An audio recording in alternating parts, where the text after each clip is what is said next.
救生员的考试，逐年拢有举办，也真侪人会去考。不过这热天，较为民众要生水，就立委伫咧批评讲，这个体育署今年度举办检定考试的速度伤过慢，历史到5月中才发出500多张的证照，救生员可能会无够。而且讲，若准无救生员，场地就无法开放，连带影响到因的收入。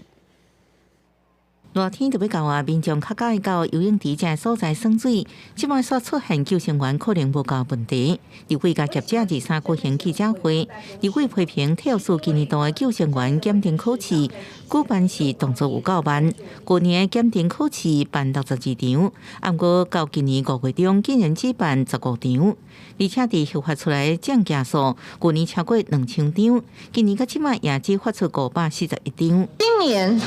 1到5月份到5月16号，核发多少张？541张，大家看到没有？少得可怜呐！参加运动中心业者也一直叫苦，强调招救生员人力，游泳池无法度开放，会严重影响业者的生活。现行其实遇到最大的一个困境，其实是现行救生员不足，我们连场地都没有办法开放给民众使用，让这些产业无法进行服务。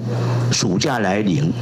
所有的服务可能来讲都是丢三落四的，它是因为人力不足之后会产生危险的。因为救生员负责游水的人运动安全的重任，对地委批评甲业者烦恼，体育署甲这个进程也暂时无回应。记者综合报道。